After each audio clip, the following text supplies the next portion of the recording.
जय जोहार, नमस्कार संगवारी हो। स्वागत है आप सभी का दैनिक छत्तीसगढ़ चैनल पर। छत्तीसगढ़ प्रदेश की प्रतिदिन की खबरें जानने के लिए चैनल को जरूर से सब्सक्राइब कर लीजिएगा। चलिए सबसे पहली बड़ी खबर से शुरुआत करें, जहां पर पूरे छत्तीसगढ़ में जो मौसम का रुख है बीते दिन बदलता हुआ दिखाई दिया है। रायपुर सहित प्रदेश के अधिकांश हिस्सों में धूल भरी आंधियां उठी है। गौरेला और सरगुजा के कुछ क्षेत्रों में बरसात भी हुई है।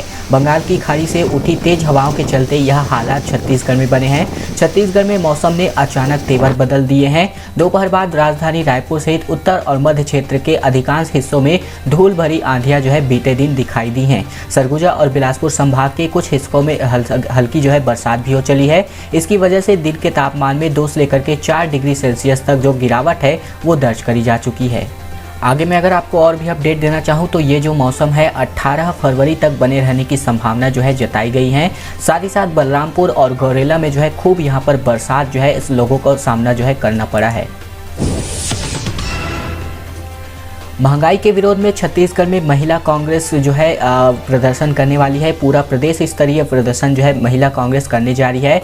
22 और 25 फरवरी की तारीख इसके लिए तय करी जा चुकी है। प्रदेश कार्यकारिणी की बैठक में आंदोलन का फैसला लिया गया है। केंद्र सरकार के खिलाफ आंदोलन में कई बड़े नेता शामिल होने वाले हैं। पेट्रोलियम और रसोई गैस की बढ़ती कीमतों के विरोध में महिला कांग्रेस आंदोलन करने जा रही है। प्रदेश कांग्रेस के मुख्यालय राजीव भवन में महिला कांग्रेस प्रदेश कार्यकारिणी की बैठक में बीते दिन यह फैसला किया जा चुका है। इसके लिए 22 और 25 फरवरी की तिथियां निर्धारित की गई हैं। इस आंदोलन में प्रदेश के कांग्रेस के वरिष्ठ नेता भी शामिल होने वाले हैं। महिला कांग्रेस की प्रदेश अध्यक्ष और सांसद फूलो देवी नेताम ने कहा है कि केंद्र सरकार तो जुमलों की सरकार है, महंगाई लगातार बढ़ती जा रही है, लेकिन वह चुप बैठी है। इसको लेकर कि ये जो महिला कांग्रेस है छत्तीसगढ़ की प्रदर्शन के मूड में एक्टिव हो गई है। छत्तीसगढ़ के प्रथम मुख्यमंत्री अजीत जोगी पर फिल्म बनाने को लेकर के अजीत जोगी का किरदार निभाने वाले कलाकारों की तलाश की जा रही है। 21 से लेकर के 22 फरवरी को रायपुर में इसके लिए ऑडिशन का कार्यक्रम रखा जाना है। छत्तीसगढ़ के पहले सीएम और जनता कांग्रेस के दिवंगत नेता अजीत जोगी पर यह बायोपिक फिल्म बनाई जा रही है। जोगी के जिंदगी के दिलचस्प पहलू और सियासी ड्रामा बिग स्क्रीन पर नजर आने वाला है। एक्टर की तलाश में फिल्म मेकर्स यहाँ पर दिखाई दे रहे हैं। छत्तीसगढ़ के पहले मुख्यमंत्री अजीत जोगी पर जल्द ही फिल्म बनने जा रही है। इस बायोपिक का निर्माण स्थानीय फिल्मों निर्माता और निर्देशक ही कर रहे हैं। साथ ही साथ फिल्म के लिए बाकायदा अजीत जोगी का परिवार निर्माता निर्देशकों के संपर्क में है। जोगी की जिंदगी के हर पहलू का बिग स्क्रीन को दिखाने की पूरी तैयारी की जा रही है और इस फिल्म का नाम द जोगी रखा गया है। अब बात कर लेते हैं बिलासपुर एयरपोर्ट से हवाई सेवा के प्रारंभ के बारे में। तो इसकी शुरुआत मार्च से होने वाली है। एलायंस एयर और साथ ही साथ केंद्र की टीम निरीक्षण करने के लिए बिलासपुर एयरपोर्ट पर पहुंची हुई थी। अधिकारियों का कहना है कि एयरपोर्ट उड़ान के लिए पूरी तरीके से तैयार है। अफसरों ने चकरभाटा एयरपोर्ट के टर्मिनल हॉल, रनवे और वहां की सुविधाओं का जायजा लिया है। रूट की प्लानिंग बाद में की जाएगी। केंद्रीय उड्डयन मंत्री ने 1 मार्च से हवाई सेवा शुरू करने की घोषणा यहां पर की हुई है। छत्तीसगढ़ के बिलासपुर एयरपोर्ट से फ्लाइट जल्द ही शुरू होने का रास्ता साफ हो गया है। अगर सब ठीक चलता रहा तो मार्च के पहले हफ्ते से फ्लाइट की उड़ानें शुरू हो जाएंगी। एलायंस एयर कंपनी की टीम मंगलवार को बिलासपुर के चकरभाटा एयरपोर्ट पर पहुंची। इस दौरान अफसरों ने टीम के लिए एयरपोर्ट और वहां की सुविधाओं का निरीक्षण किया। कहा कि अब एयरपोर्ट हवाई सेवा के लिए पूरी तरीके से तैयार है।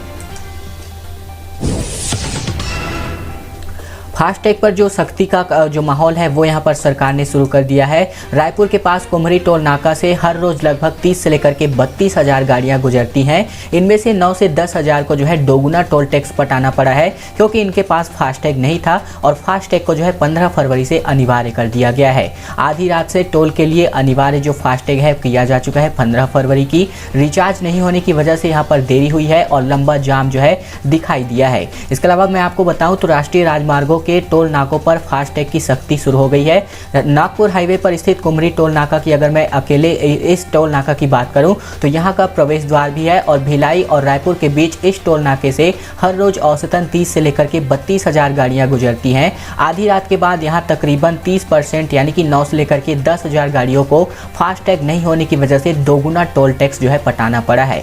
आपको अगर नहीं पता होगा तो आप जरूर से, अगर आपके पास यहाँ पर टोल आप पटाते हैं तो आप फास्टैग जरूर से लगवा लीजिए, नहीं अन्यथा आपको डबल टोल टैक्स पटाना पड़ सकता है, यानी कि पटाना पड़ेगा ही अगर आपके पास फास्टैग नहीं है। और अब बात कर लेते हैं भिलाई स्टील प्लांट के कन्वर्टर में जो है ब्लास्ट का मामला निकलकर सामने आया है। भिलाई स्टील प्लांट में 50 मीटर के दायरे में खिड़कियों के कांच, कंप्यूटर जो है पूरी तरीके से टूट चुके हैं। 150 मीटर दूर तक धमाके की आवाज़ जो है पूरी तरीके से सुनाई दी गई है। भिलाई स्थित स्टील प्लांट के स्टील मेल्टिंग शॉप में जो है तड़के यहाँ पर ब्लास्ट हुआ है। धूल के गुबार में पूरी तरह से आसपास का जो इलाका है वो यहाँ पर ढक चुका था। कन्वर्टर की सफाई के दौरान 1500 डिग्री पर घुमाते समय खराब मेटल के ऊपर यानी कि पानी गिरने से यह धमाका हुआ है। छत्तीसगढ़ स्थित भिलाई स्टील प्लांट के कन्वर्टर में मंगलवार तड़के जो है ब्लास्ट का मामला सामने आया है। धमाका इतना तेज था कि उसकी आवाज़ 150 मीटर दूर तक सुनाई दी। आसपास धूल का गुबार भी भर गया और 50 मीटर दायरे में मौजूद तमाम ऑफिस इक्विपमेंट्स, कंप्यूटर गिरने से टूट गए और आवाज़ के चलते खिड़कियों के शीशे टूट करके बिखर गए। हालांकि इस दौरान कोई जनहानि नहीं हुई है। कर्मचारियों ने वहां से भाग करके अपनी जान जो है बचा ली है। दोस्तों, अगली बड़ी खबर की ओर बढ़े, लेकिन उससे पहले हमारी एक छोटी सी प्रार्थना आप सभी से। अगर आपने इस चैनल को अभी तक से सब्सक्राइब नहीं किया है तो छत्तीसगढ़ प्रदेश की प्रतिदिन की खबरें जानने के लिए, प्रतिदिन खबरें पाने के लिए इसी प्रकार से वीडियो स्वरूप में आपको इस चैनल को सब्सक्राइब कर लेना है। साथ ही साथ घंटी को दबा करके ऑल नोटिफिकेशन को इनेबल भी कर लेना है, ताकि प्रतिदिन छत्तीसगढ़ प्रदेश की सबसे पहली बड़ी खबरें आपको लोगों को जो है मिलने वाली हो। सारी दावा आपत्तियों को जो है खारिज कर दिया गया है। प्रदेश की बघमरा खदान में सोने की तलाश का रास्ता पूरी तरीके से साफ हो चला है। देश में यह जो सोने की खदान है यह चौथी सबसे बड़ी सोने की खदान है। दरअसल देश की चौथी सबसे बड़ी सोने की खदान बघमरा में सोना तलाशने का रास्ता साफ हो गया है। यहाँ की 447 वर्ग किलोमीटर क्षेत्र में सोना पाया गया है। अब तक यहाँ पर लगभग 2700 किलो सोने के भंडार का अनुमान लगाया जा चुका है। यहाँ सोने का उत्खनन शुरू करने के खिलाफ कुछ गंभीर आपत्तियां आई थी, जिनका निराकरण कर लिया गया है। सूत्रों के मुताबिक अब सोना खदान का कॉमर्शियल लाइसेंस हासिल करने वाली कंपनी वेदांता को पूर्वेक्षण के साथ खनन यानी कि PL के लिए आवेदन लगाना होगा। वन विभाग की NOC के बाद जो है राज्य शासन की ओर से खनन का लाइसेंस जारी करने की संभावनाएं जताई गई है। यहाँ खनन शुरू होने पर सोने के आयात में कमी का भी दावा किया जा रहा है। इसे देश की चौथी सबसे बड़ी खदान को बताया जा रहा है। इससे पहले कर्नाटक के रायचूर, कोलार और झारखंड के हीरा बुदनी में 3 इससे सबसे बड़ी जो खदानों की बात है वो यहाँ पर सामने आई है। शिकायतों के बाद एक नई व्यवस्था जो है यहाँ पर भाजपा युवा मोर्चा के पदाधिकारियों के माध्यम से करी जा चुकी है। भाजपा युवा मोर्चा पदाधिकारियों से बर्थ सर्टिफिकेट के साथ इनका जो ब्यौरा है पूरी तरीके से मांगा गया है। इसके साथ ही रिपोर्ट के बाद इनकी नियुक्तियां करी जा रही हैं। प्रदेश प्रभारी के निर्देश के बाद यहाँ पर पूरी तरीके से एक बार फिर से कवायद शुरू हो चली है।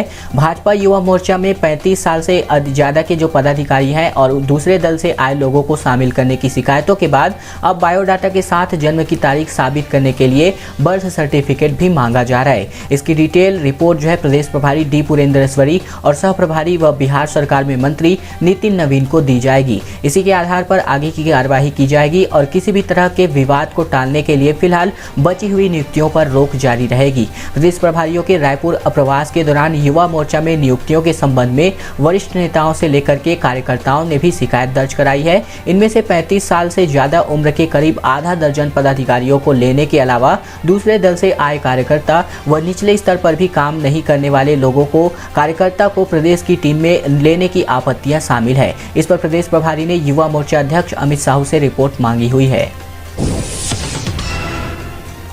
अंबिकापुर में एक बार फिर से बर्ड फ्लू का जो मामला है निकलकर सामने आ रहा है। फार्म में 3 दिन से जो है मुर्गियों की मौत हो रही थी और सैंपल रिपोर्ट आने से पहले ही मैन पाट महोत्सव में वहां प्रदर्शनी के लिए यहां से मुर्गियां भेज दी गई थी। पशु चिकित्सा विभाग के सकालो स्थित पोल्ट्री फार्म में 8 फरवरी को ये जो सैंपल है भेजे गए थे। इसके बाद महोत्सव में भी स्टॉल लगाया गया और रोजाना अंडों की फुटकर बिक्री भी यहाँ पर जारी रखी गई। छत्तीसगढ़ के अंबिकापुर में पशु चिकित्सा विभाग के सरकारी फार्म में बर्ड फ्लू की पुष्टि हुई है। पुणे से करके इसकी रिपोर्ट आ गई है। फार्म में बर्ड फ्लू की आशंका के बावजूद सरकारी अफसरों ने लापरवाही की हद पार कर दी और फार्म में 3 दिन से हो रही लगातार मुर्गियों की मौत के बाद भी सैंपल टेस्ट के लिए भेज दिए गए थे। इसके रिपोर्ट आने से पहले ही मैन पाट महोत्सव में फार्म में मुर्गियों को प्रदर्शनी के लिए भेजा गया था और साथ ही साथ फार्म से लगातार फुटकर अंडों की बिक्री जारी रखी गई थी। तो ये जो है अफसरों की अपने आप में यहाँ पर लापरवाही, एक बड़ी लापरवाही सामने आई है, क्योंकि यहाँ पर बर्ड फ्लू का जो पॉजिटिव केस है वो पाया गया है और इससे जो है पूरी तरीके से इन लोगों की लापरवाही निकलकर सामने आ रही है। धान खरीदने बाद भी सरकार का जो संकट है कम होने का नाम नहीं ले रहा है। पुराने बारदानों में चावल जो है सरकार FCI जो है नहीं ले रही है। छत्तीसगढ़ के खाद्य मंत्री ने केंद्रीय मंत्री पीयूष गोयल से जो है मदद मांगी हुई है। केंद्रीय खाद्य मंत्री ने पीयूष गोयल को पत्र लिख करके निर्देश जो है जारी करने का अनुरोध किया गया है। केंद्रीय जूट आयुक्त की ओर से पर्याप्त नया जूट बारदाना नहीं मिलने का हवाला इस पर दिया गया है। छत्तीसगढ़ में रिकॉर्ड धान खरीदी के बाद भी राज्य सरकार का संकट कम नहीं हुआ है। अब भारतीय खाद्य निगम यानी कि FCI ने जूट के पुराने बारदानों में चावल लेने से इनकार कर दिया है। ऐसे में मिलिंग के बाद बने चावलों को सुरक्षित रखना बहुत मुश्किल हो जा रहा है। अब प्रदेश के खाद्य मंत्री अमरजीत भगत ने केंद्र सरकार से मदद मांगी है। अमरजीत भगत ने केंद्रीय खाद्य मंत्री पीयूष गोयल को पत्र लिख करके पुराने बारदाना में भी चावल लेने का निर्देश देने का आग्रह किया गया है और नए बारदानों में चावल जमा नहीं करने के लिए राज्य सरकार ने नए बारदानों की कम आपूर्ति की बात कही हुई है। बात कर लेते हैं अब लाल आतंकी यानी कि आतंकवादियों की। धमतरी में नक्सलियों ने युवक को घर से अगवा करके जो है मार डाला। नारायणपुर में भरे बाजार पूर्व उप सरपंच को इन्होंने गोली मार दी। धमतरी के नगरी क्षेत्र में तड़के यह वारदात को अंजाम दिया गया है। पुलिस मुखबरी के संदेह में इसकी जो हत्या है कर दी गई है। नारायणपुर में चलका गाँव में लगे साप्ताहिक बाजार की घटना सामने आई है, जिसमें एक महिला भी घायल हो चली है। छत्तीसगढ़ के धमतरी और नारायणपुर में नक्सलियों ने पूर्व उप सरपंच सहित 2 लोगों की हत्या कर दी। नक्सलियों ने नारायणपुर के साप्ताहिक बाजार में पूर्व उप सरपंच को भरे बाजार दिन दहाड़े गोली मार दी। इसके चलते उसकी मौके पर ही मौत हो गई, जबकि चपेट में आने से कई महिला जो है घायल हो गई हैं। घायल को जो है कोंडागांव जिला अस्पताल में भर्ती भी कराया गया है। वहीं धमतरी से घर से अगवा कर ले गए युवक को मंगलवार तड़के नक्सलियों ने मार डाला। दोस्तों, आज की खबरों का सिलसिला यहीं तक का था। अगर आपको यह वीडियो 1% भी अच्छा लगा होगा तो आप जो है इस वीडियो को लाइक कर लीजिए, चैनल को भी सब्सक्राइब कर लीजिए, घंटी को दबा करके और नोटिफिकेशन को इनेबल भी कर लीजिए, ताकि आपको जो है प्रतिदिन छत्तीसगढ़ प्रदेश की रोजाना खबरें इसी चैनल पर देखने को मिलती रहे।